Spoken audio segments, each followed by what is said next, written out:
Have you ever stopped to think about how incredibly diverse human relationships and marriage are across our planet? Are you ready to embark on a journey that will seriously challenge your usual ideas about family and married life? Buckle up, because we're heading to the island of Pohnpei, lost in the vast Pacific Ocean, where a unique culture has been forming for centuries, defying our established norms. Pohnpei, like a precious gem nestled in emerald green rainforests, holds many secrets. One of the most intriguing is connected to the customs that govern relationships between men and women. Specifically, the possibility for a man to get involved with another man's wife. How is this even possible? What social and historical factors led to the development of such a tradition? And what does this tell us about the nature of human relationships, power, and adapting to our environment? Let's explore this phenomenon together, setting aside any prejudices and armed only with curiosity and a desire to understand.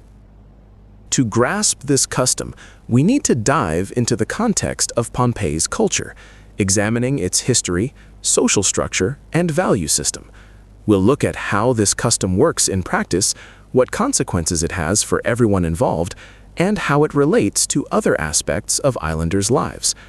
Our goal isn't to judge or justify, but to understand and explain how this unique social institution helps us better comprehend the evolution of human communities and the impact of the environment on cultural development.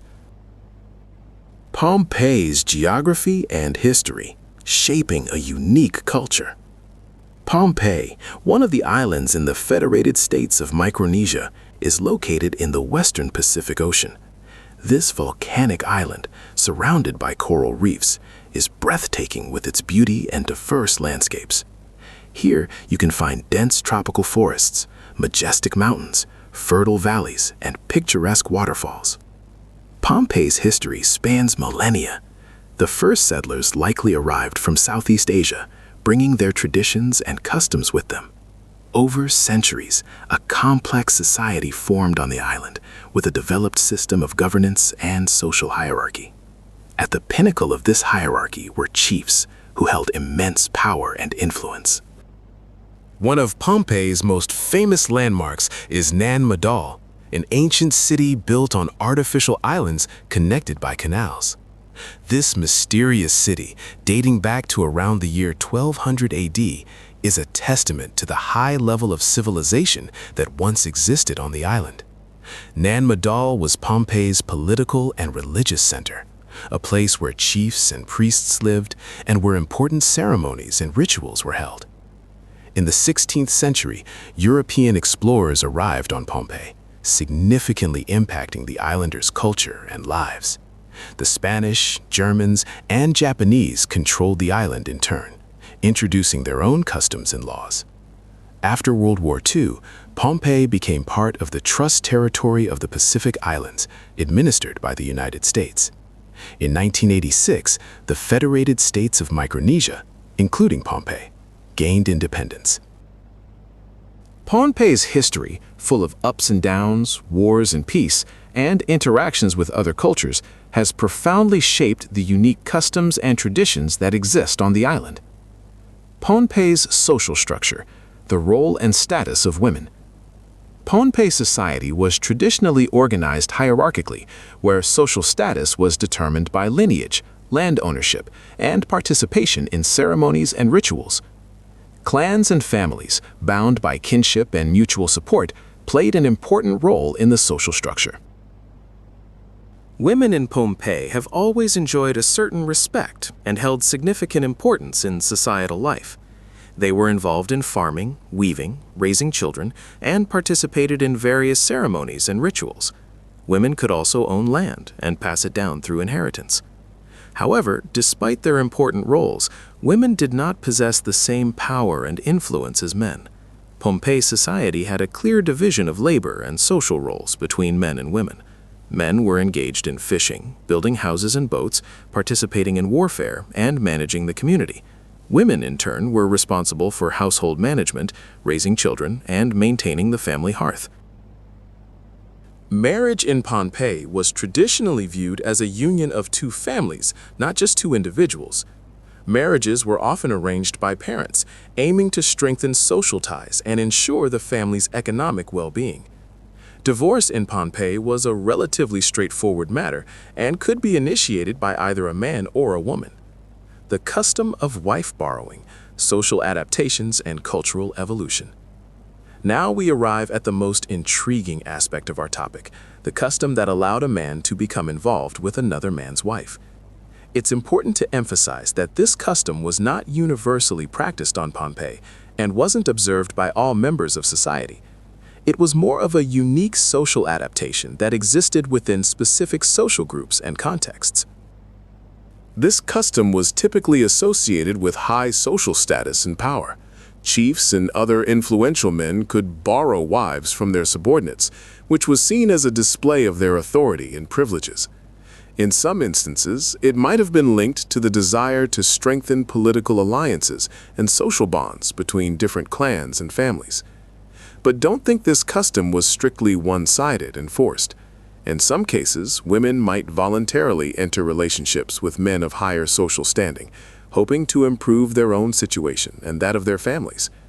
Additionally, this practice could have served as a way to regulate population size and ensure genetic diversity. It's important to note that this custom wasn't always socially approved and could lead to resentment and conflict. Husbands whose wives were borrowed might feel humiliated and jealous. However, in most instances, they were compelled to accept it to avoid retaliation from more powerful men. Over time, and influenced by Western culture, this custom gradually lost its popularity and significance. Today, it's practically non-existent on Pompeii, though some echoes might persist in social norms and perceptions of power and gender relations. Scientific context and comparisons with other cultures, an anthropological perspective. The custom of wife borrowing on Pompeii isn't a unique phenomenon in human history. Similar practices have existed and continue to exist in various cultures worldwide, albeit in different forms and contexts. For example, in some cultures, there was a custom of wife hospitality, where a man would offer his wife to a guest as a sign of respect and welcome. In other cultures, there were ritualistic practices involving wife exchange among community members, aimed at strengthening social bonds and ensuring fertility. From an anthropological standpoint, these customs can be viewed as social adaptations designed to address specific problems and challenges faced by a society. They might be linked to resource scarcity, the need to reinforce social ties, population control, or the maintenance of genetic diversity.